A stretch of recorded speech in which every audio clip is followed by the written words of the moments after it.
Well, the women ran the gauntlet up in Kansas City to get another title, another one, as And they another say, one. and another one. Men's baseball team is on a 5-game winning streak. All of a sudden, they're sitting there at 12-4 and looking pretty. And then the men's basketball tournament starts on Tuesday. We're going to get into all of that and a little bit more here on Frogs Insider right now. Welcome into another episode of Frogs Insider. Jamie Plunkett here alongside Melissa Treebwasser. Big episode, fun episode, lots to talk about. Out here presented by the Flying T Club, TCU's NIL collective, supporting over 130 student athletes and connecting with nonprofit organizations in and around the city of Fort Worth. The Flying T Club is your opportunity to give back to TCU and the Fort Worth community all in one fell swoop. So head over to theflyingtclub.com today and see how you can get involved. A lot of people have been asking me, Melissa, and I'm sure you've been getting these questions too. What's happening with NIL in the fall when rev share becomes a thing? And NIL is still going to be critically important to making sure that student athletes are taken care of at TCU. There will be a limited rev share bucket that that student athletes will get paid out of by TCU, but NIL is still going to play a critical role in coordinating third-party name, image, and likeness deals and partnering kids with local organizations. So Flying T Club, still critically important, still would love your gift. Just go over to flyingtclub.com and see all of the ways that you can get involved today, whether that's a one-time gift, a recurring gift, or a corporate partnership. I was going to say I actually got that question asked by a flight attendant on my Southwest flight last night. So people are legitimately asking anyone that has any association or does anything in or around college athletics. People are very, very curious what it's going to mean. So, yeah, that's great information and a good reminder. I saw TCU football players were out for the start of baseball league. So I think I can't remember the name of the league. I'm going to look it up just very poorly right now and buffer here while we do this. But it's great radio. We are so good at this. But I think what's super, super cool is what you mentioned. It's not just about paying players. I think that's what we think of when we think of NIL. But with Flying T, they legitimately are doing stuff in the community. It was the Fort Worth Challenger Baseball League, which is an awesome organization that gives a lot of kids opportunities to play that wouldn't have them otherwise. So that is one of the distinguishing factors from Flying T, and a lot of the other things that you hear in and around NIL is our TCU student athletes are truly giving back, and that's really, really cool.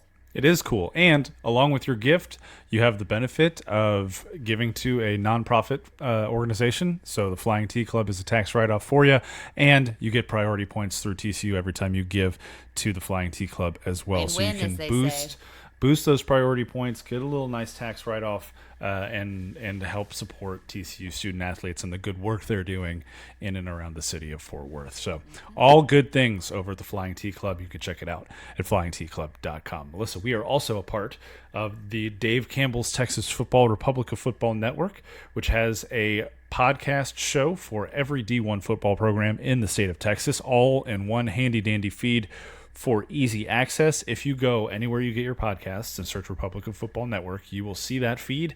It will have our show with regular updates. It will also have shows for Texas A&M, Baylor, Texas Tech, but also Rice and Sam Houston State, UTSA and UTEP, and all of the schools that have a D1 football program in the state of Texas. Very cool. You can go leave a rating and review, hit the subscribe button. You'll get all of those shows in one feed right there on whatever device you use to listen to and podcasts. shout out to our friends at Between Two Bears. Matt, one of the hosts of that show, and I were texting during the TCU Baylor championship game on Sunday, and after TCU pulled off the victory, spoiler alert, he did with, I think, swallowing the bile, said TCU is very fun to watch, and I took that as an extraordinary compliment from him. So that is an incredible compliment for a guy who backed out of the tattoo bet. I mean, did you? If you got that on record, if you got that like audio file, or if you just said it in a text, screenshot that. Yeah, I might need to do that. And throw that up, because we know that y'all's tattoo bet was fake from the beginning, anyways. Yeah, so yeah. I think I owe another tattoo for TCU winning the regular. I think I do have that coming along. I've got some ideas there. You know, I like to make TCU bets. arch TCU with a little trophy emoji. Yeah, I mean, I was supposed to get an F. Baylor tattoo, but I am a educator, so maybe not that. Classy. But there might be. You're a classy lady. Yeah, if anyone's got any ideas how to appropriately express that feelings, it will be in a hidden spot, I'm sure. No, I think that's the appropriate way to express that feeling. I just don't sure. think you should tattoo it on your body. Yeah, that's what I'm saying. that's probably not the move. Two things not to do: tattoo it on your body, or say it into a Scream it into the microphone at microphone. Schulmeyer Arena, like a student did once. I Hey, will, yeah. go ahead. Sorry, what were you going to say? I was going to say, I will say our friend Cam, who was on the other end of that mic and dealt with that lovely proclamation so well, was supportive of the F. Baylor tattoo. But, Yeah, Cam is great, by the way. Shout out to Cam. Yeah. If you don't know who Cam is, he is the in-house entertainment MC guy at men's and women's basketball games and at the football games. So you've seen him on the Jumbotrons. TCU Beach Volleyball. And TCU Beach Volleyball. He's everywhere, folks. He is awesome. He's a great human being, and I've loved getting to know him over the last year or so. He's a good dude. Good dude. All right, that ends our Dave Campbell's Texas football advertisement. Of course, basically an ad for Cam as well. And then if that podcast feed is too much for you, you can always just search Frogs Insider wherever you get your podcasts, and our feed just with our show will pop up. We do shows that aren't included in the Republic of Football Network feed as well. So if you want all of our content, hit that podcast feed, hit the like button, share it with a friend, do all the things that you do. Leave a comment. Actually, do this. On this episode, if you're listening on Spotify or on Apple, leave a comment on this podcast episode that lets us know you got to this point that just says Cam. I like That's all that. it is. I like C-A-M, that a lot. just Cam. Yep. Just comment Cam on the podcast episode. That actually, JV, could be misinterpreted in a way that... Cameron. Say Cameron. This is what the people listen for, I'm sure. Say right? MC Cam. MC Cam. There you MC go. Cam. I don't know if that's better. I don't. You know what? I don't know if that's better. Yeah, say whatever you want. We'll be here. Just leave a comment. Leave a know. comment and we'll know. Just say Jamie went off the rails for a bit, and that's fine too.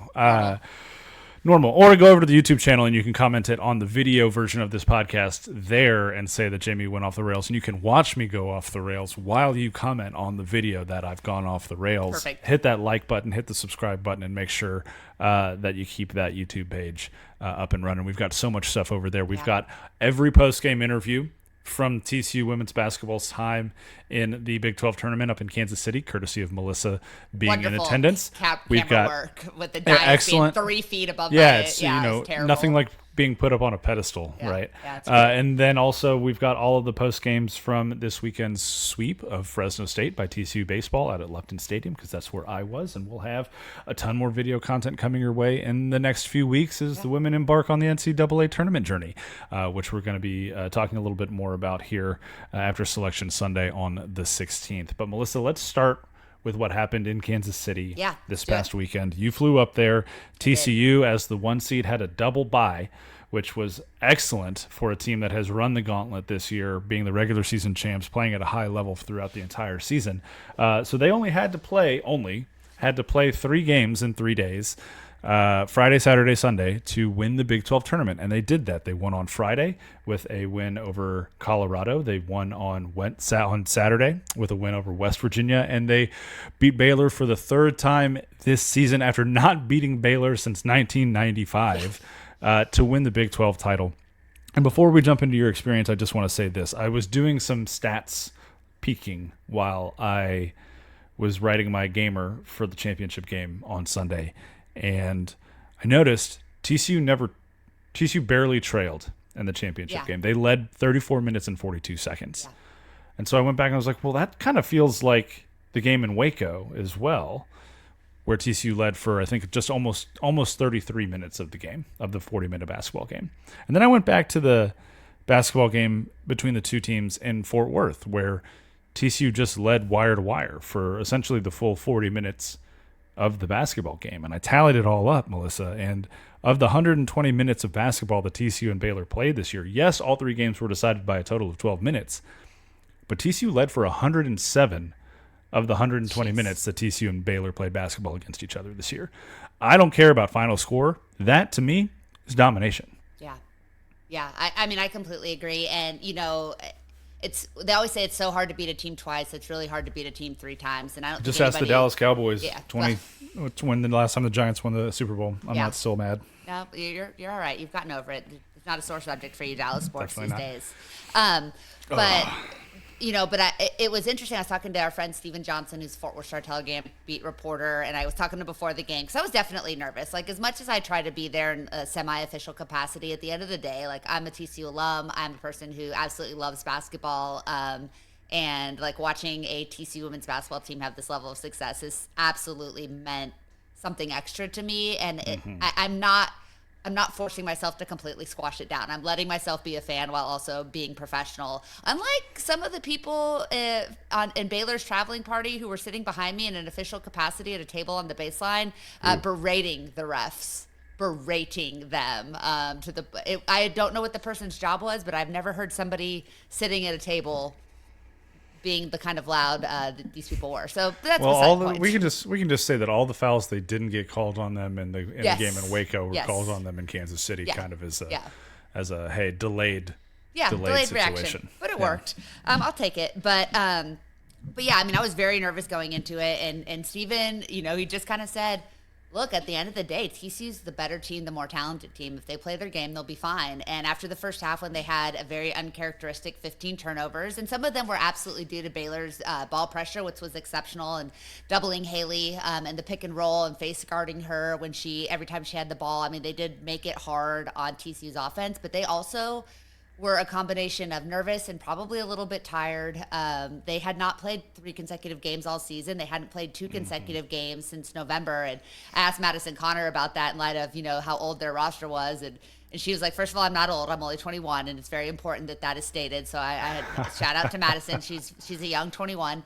But the second thing she said, she was like, when we were at AAU ball, we used to do soft Dr. Pepper and Flaming Hot Cheetos. So I think we can suck it up for a weekend if we need to. And I was like, good call, Madison, good call. But and then at halftime when TCU had a double-digit lead, I was like, I know Baylor's going to make a run, and Stephen was like, I agree, but TCU, if they just cut down on the things that they don't normally do, like they are the better team, and they absolutely were on Sunday. They were the better team all week. They've been the better team all season. And the thing that makes this group potentially special is they can run over teams, they can run by teams, but they can also stand strong, 10 toes on the line when a team gives them their best punch. And Baylor has punched back in all 3 of those games, and TCU has never wilted, never folded. Baylor tied it up late. They took the lead late down in Waco, and TCU continues to make plays. And I was a little hard on Haley early in the season about kind of that clutch shot making. We saw her miss some big ones in both the losses to Oklahoma State and Kansas State, but she has been elite in those situations over the last month or so of the season. She hit that incredible baseline pull-up. She had that driving left-handed layup where she contorted her body on kind of a sideline Euro step that was just beautiful.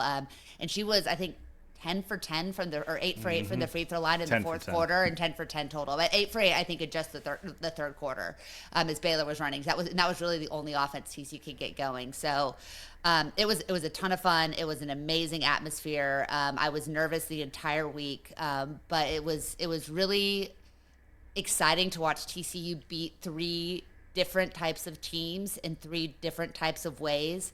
And I thought they played a very complete game Saturday, but they really scuffled on Friday early against Colorado, and they really had to just grit it out on Sunday. And Mark Campbell saying all season long has been toughest team wins, and TCU on Sunday in that game was absolutely the toughest team. Baylor was tough, but TCU was tougher.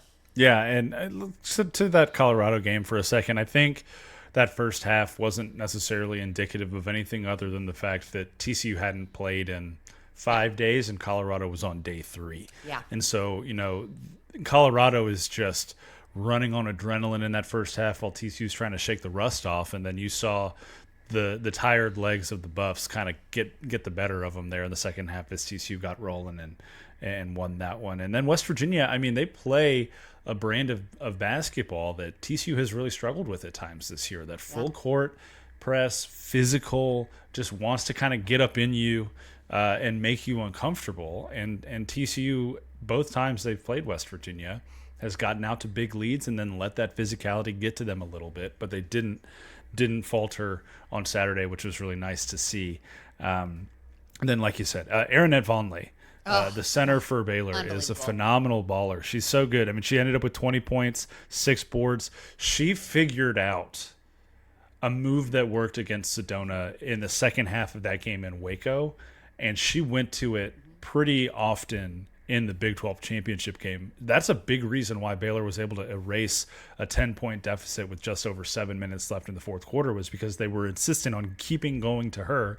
She got into a little bit of foul trouble, but that kind of that double post, that double pivot up and under move, she got into Sedona's grill a little bit and made life difficult for Sedona defensively. And I think that is something to keep an eye on as TCU moves into the tournament, is how do other big-bodied centers play Sedona when Sedona is defending?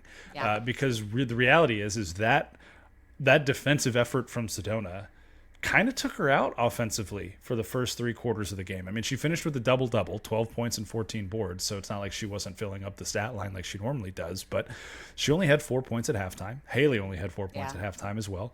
And it seemed like just the effort that TCU starters were having to make kind of defensively specifically kept them from really finding an offensive rhythm throughout the entire game. Now, they started knocking down shots there in the second quarter. They got out to that 13-point lead in the second quarter as well. But as the game wore on, it just felt like the defensive intensity that they were required to give made the offense maybe wane a little bit. And we've seen that in the other Baylor matchups as well, so it's not like it was unexpected. But I think at the end of the day, going back to the concept of toughest team wins, that's the end of the court where that really matters. And so seeing them buckle down after Baylor comes back and ties it with, I think it was 3:46 left, and then they hold Baylor scoreless for the next 2.5 minutes. It's like, okay, it's time to flip the switch. It's time to really lock in.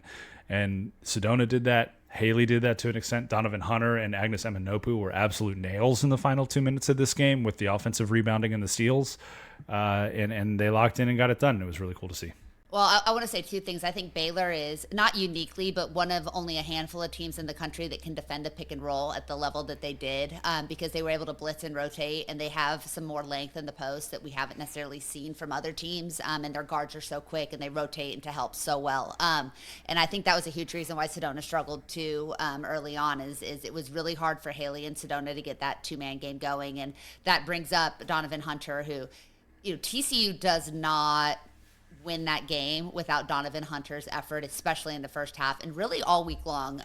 I really wanted to put Madison Connor and or Donovan Hunter on the all-tournament team. I thought they both deserved consideration, and if it was a 10-person team, I think they absolutely would have made that second team. Donovan had her coming out party this week up in Kansas City offensively. We've seen her be an elite defender. I'm so obsessed with her footwork. I love it so much. If I was her coach, I would just that would be the tape. If I was coaching right now, that'd be the tape I'd put on, is just watch Donovan's feet and her recovery and her ability to stay in front of people, cut off the baseline. She's brilliant. But offensively, I have seen her put in so much work when I've been at practices. We've been at open media availability, different things. She gets up so many shots. She has worked on that aspect of her game, and to see her come out and score in double digits, to have 8 first half points on Sunday, and to be that third option when when Madison was getting taken away, when Sedona and Haley are getting taken away, for her to step up and be able to hit shots. That's what opened up.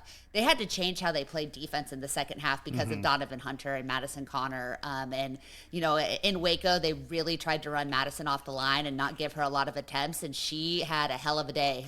They were all up in her grill, and they really decided to try to take away the pick and roll on Sunday night, and so that left Madison and Donovan opportunities. And then when they went to playing they kind of played that matchup zone, and so Haley got those one-on-one opportunities. They got Baylor into the bonus, less than halfway through the quarter, and that's why Haley was able to get to the line, I think, 8 times in that frame. So, again, the versatility of this team, there's not depth as far as bodies that play, but there's opportunities for really 7 players to step up and drop double-digit points in every given moment. And then, like you said, Agnes, the possession that won TCU the game was when Agnes had those 2 offensive rebounds and then kind of got the steal or the tie up to secure the last possession. I don't even think TCU scored on that possession, or they may have scored late, but she took about 40 seconds off the clock, 45 seconds, when there was less than 2 minutes to play, and it was a massive momentum swing for the Horned Frogs. They didn't score on that play, but on the next play down defensively, Donovan Hunter got a steal, and then that led to Haley's layup that put them up 4. and that was kind of the backbreaker for Baylor Yeah. at that point. You mentioned Donovan's 3-point shooting, and I want to point this out because she's only shot the three at 32% this season, which is a little bit low for a guard. That's going to have a bigger responsibility next year, especially. But since the West Virginia regular season game on February 23rd, she's 8 of 17 from 3-point range, which is 47.1%. So she's stepped up that game tremendously. And like you said, that's created a whole nother problem for other teams defending TCU. When you take away the big three, that's kind of been the solution to this point for teams. But when you have Agnes, who can consistently knock down threes, and now Donovan Hunter, who can ball handle, play hard defense, and hit the three, that just makes TCU even that more difficult to defend. So it's been really cool to see her step up the game in that capacity, to go with the just incredible defense and all the intangibles that she's brought to the team all year. And she's completely changed Haley's last month of the season too, since she moved back into the starting lineup. And I want to shout out Taylor Bigby. I think that it's been hard on her. I think it's been hard on her confidence to kind of be in and out of the starting lineup, but she comes out and plays with so much effort and energy. She had that great drive. She got called for an offensive foul, and I do feel like it kind of took her out of the game a little bit, but she's still a player that I think with a little bit of time here between now and the opening round of March Madness, I think that she'll be in the lab and she'll be working, and I think she can be someone who can be a 10 or 11 point a game scorer in a role if TCU needs her. And I think she's super important to their success in the tournament. But Donovan moving the starting lineup and taking Haley off the ball, especially against teams that want to press like West Virginia and teams that play such aggressive defense like Baylor, it has been a game changer for this offense. We've talked about it before, but when Oklahoma State did it and Kansas State did it, Haley struggled being really the only primary ball handler on the floor. With Donovan in the lineup, you don't look at her and be like, she's got elite handles, but she has such a consistent handle. She's so smart with the ball. She's such a good decision maker.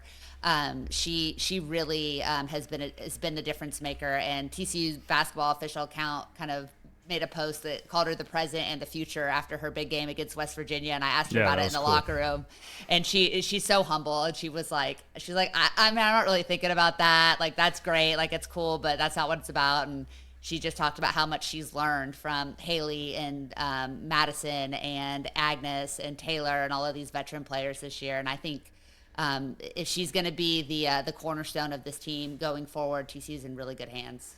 They are. TCU's incredible hands. So let's talk tournament hopes just for a second here. TCU finishes after the Big 12 tournament, regular season and tournament champs. First time that's happened to the Big 12 since Baylor did that in 2021. 31-3 is their overall record. They are 6th currently in the Associated Press top 25. They are 8th currently. Ever. Yeah, highest ranking ever. Currently 8th in net. I think they moved up today. Did they not? I'm looking at it right now. Okay. They are 8th I thought in they net. moved up. All right. Through games March 9th, they are 8th. They have 8 quad 1 wins, which is good for, I believe, 11th in the country. Let's sort by quad 1 and find out for sure. They 8th. How about that? And a lot of 8s. So that gives them more quad 1 wins than their 2-seed debate partner Notre Dame, who they also have a head-to-head win over. That gives them the same number of quad 1 wins as the other 2-seed debate partner NC State, who they also have a head-to-head win over. NC State also has 5 quad 1 losses to TCU's 3, which are TCU's only losses of the year, right? Or quad 1 losses. You've got another team in the conversation for a 2-seed, which is Duke, who I think will end up on the 2 line with TCU. Charlie Cream, who got a lot of flack from TCU fans on social media this week. Get him, Mike Buddy. Mike Buddy made his first public appearance on social media, kind of hounding Charlie Cream for having TCU on the 3 line still. Of course, that was prior to the Big 12 tournament, and he has since adjusted and put TCU at the 2 seed. Right now, it's looking like that's where TCU is going to be. I don't think they break into the 1 seed just because you've got UConn, South Carolina, Texas, and UCLA. All of those resumes, I think, are as good, if not slightly better, than TCU's, because if you start to look at strength of schedule and that kind of stuff, they all have much higher strength of schedule than TCU's, which sits at 34. So I think TCU's going to end up being on the 2 line, which means that they host. Round of 64 and round of 32 are going to take place at Schollmeyer. We'll know that officially on Sunday, March 16th after the selection show, which takes place at 7 p.m. Can I on ESPN. Can I maybe give a little potential insider information here? I don't know if I'm allowed to share this or not, but I'm going to. This is the Frogs Insider podcast, so this is the appropriate place to share it. I have it on good authority that there will be a public watch party, that it will be a true party and celebration. It will be at Schollmeyer Arena. Oh, yeah. I believe there will be food and beverages and entertainment. And I think they're going to invite the entirety of the Fort Worth community to come out and be a part of this momentum and historic occasion. And again, I don't know if I'm supposed to be saying this publicly or not, but that information will be forthcoming. And TCU fans should get excited. And I would say let's pack the Shawley for the watch party, and then let's pack the freaking Shawley for March Madness. I will say this. The board, which is a beautiful place. Coming around. Coming around. Very much coming around on women's basketball. Still a couple holdouts. Sure, and there always will be, I think, for every sport. There are holdouts for men's basketball and baseball still on the board. Yeah, that's true, yeah. Which we'll get into all of that here in a little bit. But there was a post on the board right after the Baylor game in Waco. Yeah, I saw that post. That said, these girls deserve a sellout when they host in the tournament. And that thread has grown, and it is now, let's see, more great radio. I'm scrolling. Yeah. I'm scrolling. You're still scrolling. Falling down the page a little bit. Here it goes. Yeah. Women's basketball more than deserve a sellout in the tourney. Like 30 people in here talking about how women's basketball deserves a sellout. They're doing like ticket exchange. All right, when do we get ticket information? Like they're talking about it. Yeah. Like, yeah, well, obviously we're going to go and we're going to support. The women's basketball thread on the board this year has 70,000 views. Yeah, that's awesome. 1,800 people have gotten in there and have had conversations about TCU women's basketball, Yeah. which is really cool. I think that that's just a sign of what this program and what this team specifically, what these players specifically, and Mark Campbell have been able to do for women's basketball at TCU in such a short amount of time. Did they catch kind of the overall gust of wind that is blowing through the sport right now and kind of ballooning the sails and pushing the sport forward? Absolutely they did. Did they capture it in the absolute perfect way by bringing in incredibly talented and wildly popular student athletes and a coach with a hell of a mind and an assistant coaching staff with incredible minds as well?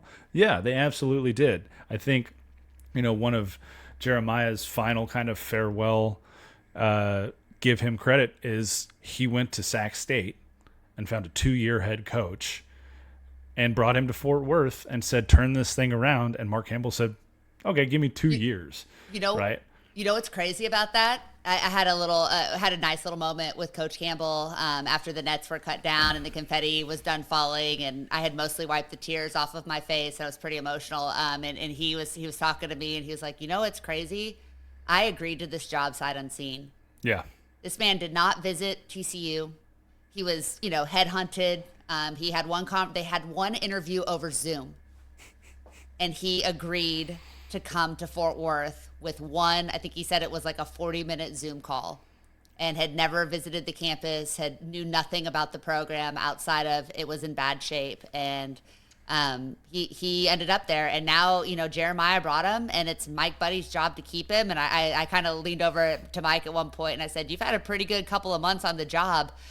Now you got to keep it rolling. And he's like, I know. I was like, don't let this train stop. And he's like, we won't. And I think TCU is very committed and very invested in this program, and they're invested because of Mark Campbell and his staff, the kind of people they are, the kind of talent they can attract, and the kind of winning they can do. I mean, it's a miraculous turnaround, and it is making national news for the right reasons. Right now, we want TCU basketball in the news for the right reasons, and it has been really fun. It was really awesome to watch these young women celebrate, and the joy. I just keep coming back to that word. To watch Haley Van Lith, who, the last March memory we have of this young woman is that kind of shrug pose as Caitlin Clark is hitting like a 40-footer. And that's what everybody thought Haley Van Lith was. And she should not have needed to prove herself. But I think on one of the ESPN, I think the halftime of the ACC championship game, the commentator said, something like let the praise now be as loud as the doubt was then regarding Haley Van Lith. And I think that is so true. There's still people that want to, berate her for going to 3 schools or say that she isn't good because of how her LSU tenure ended. But she is such a perfect example of what the right coach and the right system and the right confidence building can do for an elite player with an elite work ethic who's also happens to be completely unselfish. This is her first conference championship. First tournament she's won. And the emotion was very, very real for her and for her entire team. And the fact that she can put them on her shoulders whenever she needs to, but she also does it when it's appropriate. She isn't just she doesn't feel like she needs to be it. Like she even said, she's like, any player can score 20 points on a bad team and not play in the postseason. But when your whole team is kicking everybody's butts, that's a real flex. That was her post-game quote. And it was awesome. It was a great, great moment. And I'm super excited to see this team in March and to hopefully make more history. It makes a good point, I think, because that's coupled with you're joking around with Madison about her only being 21 is like the level of microscope that student athletes are under, even when they're not at LSU women's basketball or Louisville or Notre Dame or UConn or wherever, is so great. And they really are still only like, Donovan Hunter's, I think she's still 19, right? She's a kid. Haley and Sedona are the quote-unquote elder statesmen, but they're, 23, 24, right? and 24. I think Haley might only be 22 or Cole, 23. Yeah. Cole Kramer, the baseball transfer from Washington State, he's a senior. He's 22, 23. Yeah. The rest of the baseball team calls him Unc, right? We were all idiots at that age.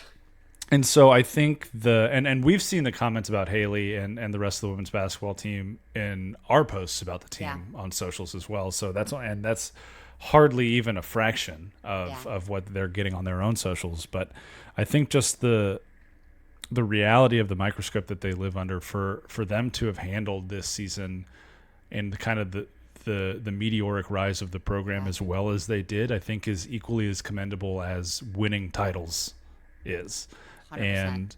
And it's been really cool to see, Haley's kind of building herself back up and seeing Mark Campbell, the way that he's kind of cared for her. She joked in the pre-tournament press conference that Mark Campbell took her and was totally willing to bring her in and all of her baggage and the hurt that she had felt the past season at LSU, and just kind of was willing to journey alongside her and be able to kind of walk with her more than just as a coach, right, but as a mentor. And I think that says a lot about Mark Campbell. It says a lot about the program that he's trying to build at TCU, and it says a lot about Haley, I think, too, to be willing to deconstruct a little bit and go back to the drawing board because of the level of accolades that she had already gotten. I mean, she came here. Sorry for cussing. She came here fresh off the Paris Olympics, right? Like, she's done quite a bit in her career, and for her to be willing to go through the process of understanding where she needed to get stronger and better if she wants to play basketball for a living, and to be willing to go back to the drawing board with Mark Campbell and do that says a lot about both of them, I think. Yeah. I mean, I took a moment with every player I had a chance to talk to and every coach I had a chance to talk to, and I just said thank you. I said thank you for taking a chance on TCU because 1-17, 0 NIL dollars a year and a half ago. Mm-hmm. Like Madison Connor took a chance on TCU. Sedona Prince took a chance on TCU. And then this year Donovan Hunter. I mean, sure. Agnes Eminopu took a chance. On, she was playing in the national champion for Stanford. She won a national championship with Stanford. So they took a chance on TCU with the promise of nothing but an opportunity. And then Haley and Donovan and Taylor and all these other players. I mean, there was a proof of concept and maybe a little bit of NIL money, but not a single one of those players came for any other reason than to try to win here. And it was really fun just to be able to shake their hands, give them a hug and just say thanks, because you've done something that was really, for a TCU women's basketball fan, kind of beyond my wildest dreams. And it's been really, I said the same thing to Mark's wife too. At one point I was just like, for you guys to make this move and to believe in this program, it's been pretty cool. And you've heard him talk about this too, but he's talked about his wife said that God was setting the stage for them. They didn't understand why they had to go through everything they went through last year, but the reward has been pretty incredible, and it's been fun to watch. And there's more to come, Jamie. There's more to come. I think this team. I've been saying Sweet 16 for a long time now. I'm not backing off that now, and we'll know on Sunday how much more confident and unreasonable I'm going to get from there. Well, I can't wait. I can't wait to record maybe from Schulmeyer Arena. We should do it after the selection show. Maybe we can coordinate with Brady to see if there's a space for us to settle in and maybe do a live show even from there. Yeah. Now that I've been like breaking news and selling secrets and doing all of these things, I'm sure Brady doesn't listen to the pod. Look, hey, can I give TCU folks over in the athletics department that listen to the podcast? Just don't tell Brady. Don't tell Brady. Just don't. Can I take a moment and give one last shout out? And I almost forgot to do this, but this is really important. Well, two. I'm going to do two. Number one, TCU media. Brady was calling them the no sleep team. Those guys put in work in Kansas City. They put in absolute work. And when you say something in sports is a movie, that was a movie. And it was really cool because Mark Campbell made sure that they got up and cut down a piece of the net. I didn't get to cut down a piece of the net. I'm not upset about it. Totally fine. But he did. He brought the whole video and photo team up there, and they got to cut down a piece of net. Super, super cool. And then second shout out goes to our friend Chris Blake, the radio play-by-play guy who was battling laryngitis. Yeah, and was very his voice was absolutely shot. I gave him some tips. I gave him a couple of special throat lozenges, legal ones, but just they're a little powerful that I have a little in for. And he if got you're through still it. listening at this point They're of the legal. pod, type in special lozenge. Special lozenge on the podcast episode. It's just a Mucinex lozenge. It's fine. But I helped him out. He fought through and battled. He had to battle his own toughest broadcaster wins as well. So shout out to everybody that was a part of the behind the scenes. It was really cool to see Sedona get the band down from the stands to come celebrate with the team. It was cool to see Mark have every staff member, every GA, every videographer, every photographer that's associated with the program cut down the net. The family thing there is very, very real. It was really awesome to see the assistant coaches that just toil away and put so much work in, to see the joy on their faces. It was a special moment. It was a really special moment. I'm really thankful I got to be a part of it. And I said, cutting down nets is fun. I'd like to see them do it again. Be pretty dope. Yeah. You know what else is fun, Jamie? What's that? We talk about sweeps, and TCU swept Baylor this season. It was a sweep Sunday all around TCU athletics. Look at that transition. Baseball with a massive bounce back over the past week or so here. You were out at all of the games. I was trying to watch a little bit from the court, but Fresno State is a solid baseball team, not the College World Series winning team of God, it's probably been 20 years now. Yeah. Yeah, but that's a solid baseball team.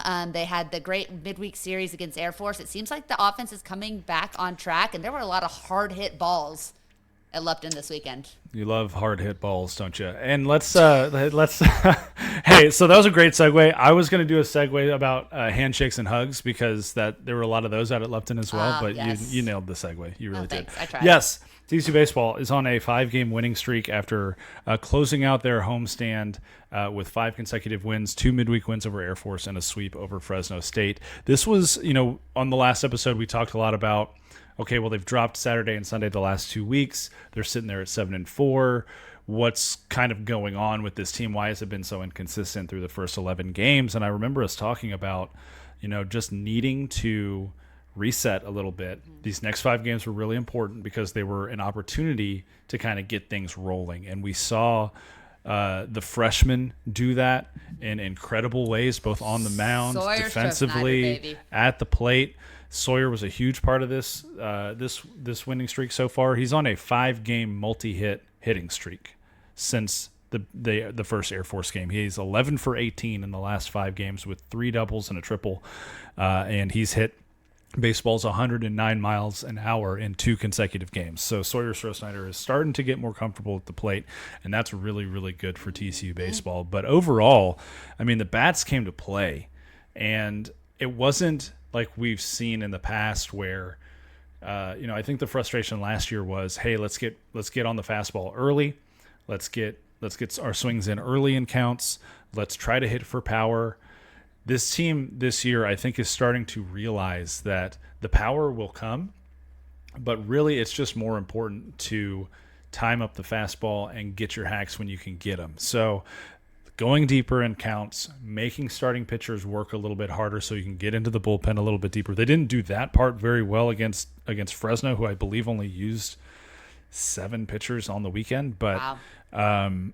they still got to the fastball and hit it really hard for doubles and triples and a couple home runs sprinkled in as well. Anthony Silva hit an absolute tank. Colton Griffin hit his first of the year, an absolute tank. And then just so many hard hit baseballs all over the ballpark. It was really, really cool to see. TCU beats Air Force by run rule on Tuesday, 17-6. They beat Air Force by run rule on Wednesday, 11-1. They come back to beat Fresno. They jump on Fresno State early, actually, on Friday, and win that game 9-4. And then 2 days in a row, we saw a little bit of a sluggish offensive start from the Frogs on Saturday and Sunday. They fall behind. Each of those games, they fall behind by 4 runs before managing to make their way back and come back and win those games. And the reason they were able to come back, because they got a little bit of shaky starting on Saturday and Sunday, were 2 left-handed relievers out of the bullpen, Melissa. Braden Sloan and Mason Brassfield, who came in and just were absolute nails. Braden, the changeup is absolutely working for Braden. I know I mentioned it on the last pod as well. He is throwing, by my rough count on Saturday, somewhere around 65 to 70% changeups. That thing moves. It's got like 18 inches of break on it. It goes 76 to 78 miles an hour. And then he offsets that with an 88 to 90 mile an hour fastball and a little bit of a curveball that he tried to locate. Couldn't quite locate the curveball on Saturday.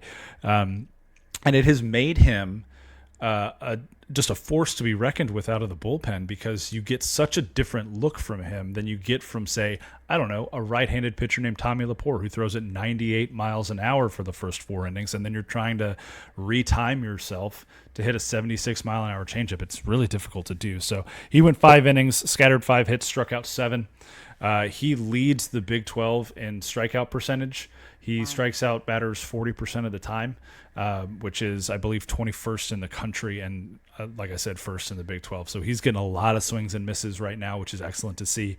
And then Mason Brassfield. He's allowed 1 earned run in the last 13 innings, 13.2 innings. He was awesome this weekend. He, again, gave up a hit in the 3rd inning when he came in a tough situation. The first batter he faced hit an RBI single to put Fresno State up 6-2. And then he retired 17 batters in a row, all the way through the first out of the 9th inning before he got into a little bit of trouble. Is that good? Yeah, I think it's all right for a freshman making his, what was it, 4th, 5th appearance, something like that. I think he's got his sea legs under him on the mound the way Sawyer's got his sea legs under him at the plate now. And there's a guy who's getting his sea legs in both places with Noah Franco, who has now pitched 3 scoreless innings. He's got, I believe, 6 strikeouts across those innings. And he went 3 for 4 on Sunday with a single, a double, a triple, and he hit a 106-mile-an-hour line drive that was caught by the second baseman, and he got hit by a pitch, right? So he's a home run short of the cycle. He scored 4 runs, and he mashed the ball like we know he can mash the ball. And when you've got a guy like Noah Franco hitting in the 8-hole and Sawyer Stroh-Snyder hitting in the 9-hole, I think that's a signal of how good the offense has the potential to be moving forward. You mentioned Fresno State and the quality of opponent there. They were picked to win the Mountain West this year. Haven't gotten off to the start that they've wanted to. I think they're somewhere around like 6-12 right now, 5-12, something like that. But I mean, you look at who TCU's played to this point. They've played the preseason favorite in the Mountain West. They've played the preseason favorite in the West Coast Conference, which San Diego is really struggling. Yeah. They have not figured it out quite yet, even though they've returned a ton of guys off that 40-win team last year. Maybe they will, maybe they won't. You played at Globe Life, where you beat a good Michigan team and lost a real close one to an Arkansas team that's looking like a super regional team again, and then a Kansas State team that has been on absolute fire. They've won, I think, 10 of their last 11 games or something like that. Maximus Martin, for the Kansas State shortstop, by the way, hit 5 home runs this weekend. 5. He's had a home run in 4 consecutive games, and in the last 3 games, he's hit a home run in the first inning. Like, he is mashing the ball for Kansas State right now. They're looking pretty strong, which is nice that TCU maybe misses them in Big 12 play this year. Yeah. But all that to say, maybe the non-conference schedule hasn't broken the way TCU has wanted to when Kirk scheduled everything, because he does like a really challenging non-con schedule. But you still got to go get wins. And the reality is that entering this Texas State game on Tuesday, the Frogs are sitting there at 12-4. Big 12 play starts this weekend when a very good Arizona State team comes to town, a very talented Arizona State team comes to town that's currently 38th in RPI. I think that this will be a really fun weekend to see exactly what TCU has when they match up against a team that I consider to be close to their caliber, just from a talent perspective, far more veteran than TCU is. So I think that offsets things a little bit. They've got two really good pitchers. We can get into this now. We can do this on another episode. I don't know what you want to do, Melissa, but Ben Jacobs, the lefty, Jack Martinez, a righty on the weekend rotation for Arizona State are both stellar. Martinez has struck out 21 guys in his last 12 innings of work, coming off back-to-back double-digit strikeout appearances. Ben Jacobs is the ace. He throws at 97 from the left side, so he's an absolute monster. And then they've got a lineup that goes top to bottom and can just hit the crap out of the ball, led by Ken View, who's their left fielder, who is just one of the most entertaining people on the planet. He's so fun to watch play baseball. He hits the ball so ridiculously hard for a guy who's like 5'9". He's a blast to watch. And then they got some of the kind of more traditional matchers as well, like Brandon Compton. So that's a fun matchup that's coming up at Lupton this weekend. First game is on Friday. First pitch is at 6, I believe. And then the afternoon games are at 2 and 1 on Saturday and Sunday, respectively. This would be a great weekend to get out to Lupton Stadium if you haven't yet this year. The weather is supposed to be beautiful, and watch a little Big 12 baseball between a team that has 6 College World Series appearances under their belt and TCU, and an Arizona State team that hasn't made the tournament in the last 3 years but has a really rich baseball tradition and looks to be tracking to get back to the tournament again this year. Yeah. So I'm excited. I'm excited about where TCU baseball is. The offense getting it figured out is huge. Identifying some bullpen pieces is huge. And now you get a real test this weekend. Yeah, I feel like Kirk kind of said to his young players, hey, welcome to college baseball. Here are some of the teams that we've got to be better than. And then they got to catch their breath a little bit, with an Air Force team that's going to let them get their bats around pretty much. They won a lot of different ways, like we talked about with the women's basketball team, but they won a lot of different ways this weekend, like you said, but they really just hit the seams off the ball in the late innings Saturday and Sunday, it felt like. So this will be fun. I mean, going down to San Marcos isn't going to be easy. Texas State team has some really good wins on the wall already, and they'll be down there on the road Tuesday night. And then, like you said, Arizona State should be a good competitor in the conference this year. I mean, they have everything that you need. The weather will be perfect.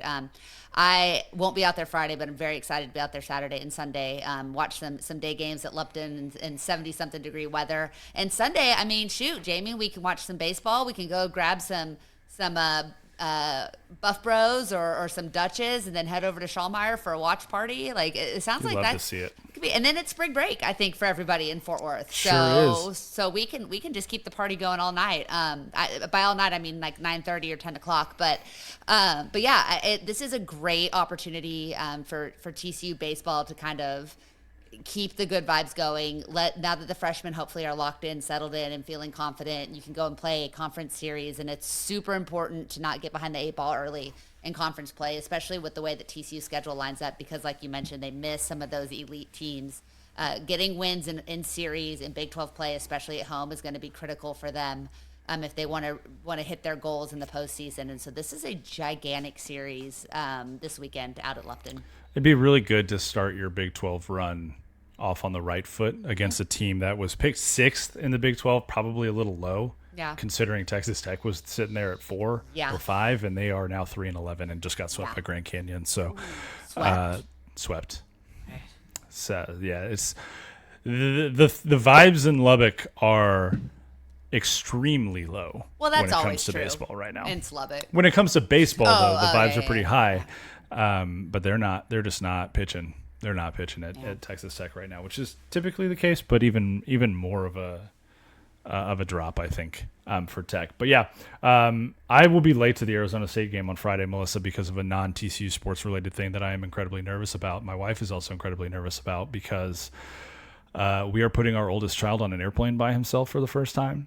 Whoa. He is flying. He's not that old. He's 11, and Is he 11? Mm-hmm. I didn't realize you were that. You're older than Madison Connor. I am quite. My child is almost Madison Connor's age. So Madison Connor is closer to his age than she is to my age. Yes, very true. which is probably why I see all of these people as children. Yeah.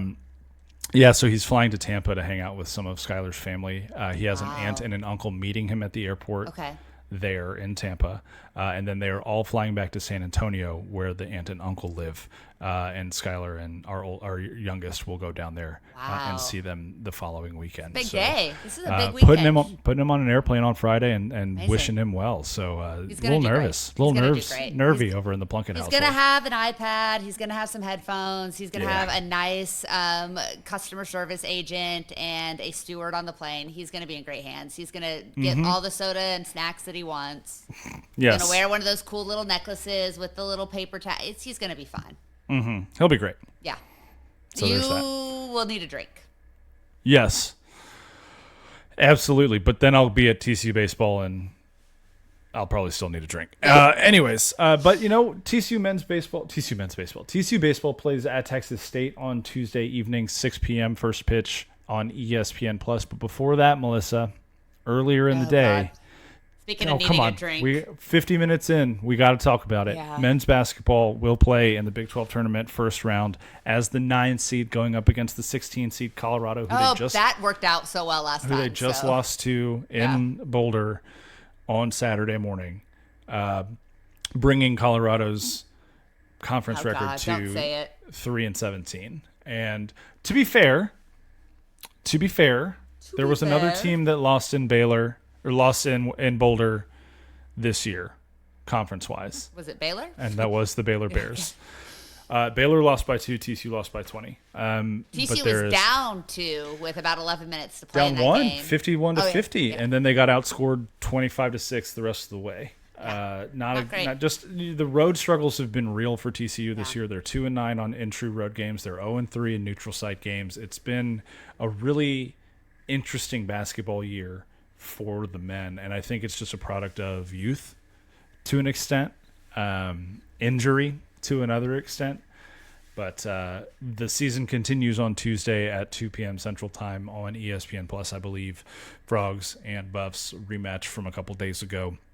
Winner keeps going, loser comes back, and we'll see if the Frogs can get it done. I think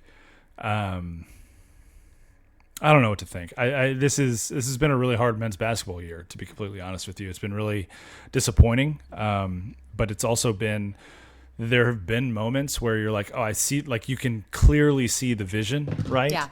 With the youth on the team, and you just think about, in a transfer portal era, there will probably be a couple guys that dip. Who that is still to be determined. Have names started to filter up? Yeah, but I'm not in a position to say any of them yet. And I would not be shocked to see a couple guys leave. But as soon as we go off air, I'm asking you, by the way, just FYI. That's fine. That's fine. I think it's probably we have some ideas. We got a couple ideas. Yeah. I think at the end of the day, though, what I'm trying to get at here is win or lose on Tuesday. I think the chapter that will be written about this season of TCU men's basketball will, by the fans, largely be a negative one. And I think that that's a fair thing because they're currently sitting at 16-15 overall and 9-11 in Big 12 play. But I think there's also an opportunity to look forward with this team, look at the silver linings that we witnessed this year, look at the glimpses of the really good, and start to vision cast for 25-26. And I would just encourage TCU fans to think of things in that way, regardless of the outcome on Tuesday. I think it's really difficult because you're right. Like if you tell me, hey, this core young group is all going to come back, that PV and Micah and Frankie and PV. Sorry, that's not what I meant to say. Punch. Yep, Punch, and he was on the mind. Big East all first team, first team Big East. That's why he was on my mind. Yeah, and because I was thinking of congrats to him, Coach PV and Bug winning a state title. This is a lot of Duncanville. PV on the brain. Yeah. But if that core, Jace Posey, if that core was all coming back, and if this was a pre-transfer portal era team, then I'd be like, man, like again, we've been saying this since October. This is pretty much what we expected from this TCU team. 100%. But the way that it came about, it's the same way like with TCU football season, right? Like they achieved to about what the expectation was, but the way that they did it made it feel icky. And it's kind of how I feel about TCU basketball. It just doesn't feel great, but I don't think it's a disappointment overall in the big picture. I think Jamie Dixon is disappointed. Oh, he's the way the Baylor. Acted after the Baylor game. I don't know about you. I've never seen him that kind of distraught after a loss.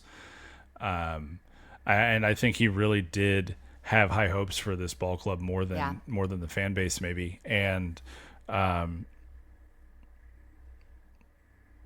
think it's just it's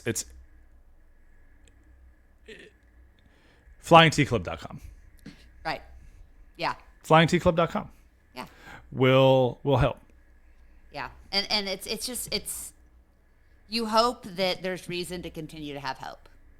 Right? Yeah, I think there is. Like, I don't think, listen, a bad year or a down year is not a death sentence, and it's not anything that no one else has experienced, right? I mean, look at North Carolina's probably going to miss the tournament this year. Yeah. Sorry, right? Grant. Sorry, Grant. But even the greatest teams in college basketball have down years sometimes. Kansas went from ranked to unranked. They were preseason number 1, and they're 2 wins better than TCU in the Big 12 this year, right? They're, I think, the 7th seed, the 6th seed going into the tournament. So programs have down years.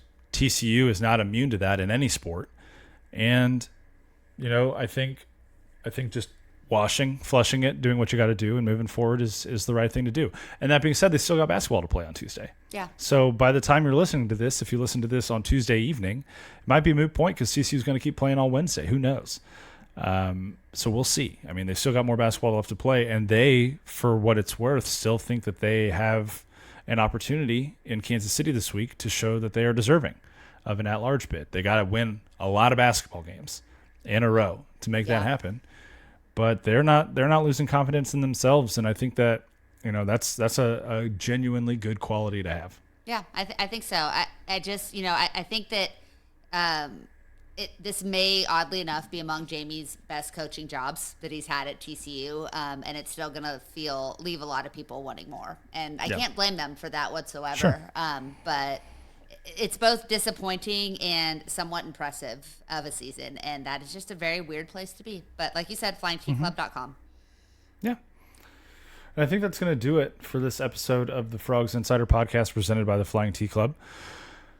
She is Melissa Treebosser. I am Jamie Plunkett. We will be back probably next Sunday after the selection show. During the selection show, we'll figure all those details out. Maybe we'll be live on Twitter and YouTube again. That was kind of fun the other night. I like unhinged women's basketball talk. Frogs Insider After Dark from Scholdmeyer Arena. Yeah. Not making any promises, but maybe. Maybe. Go Frogs. Go Frogs.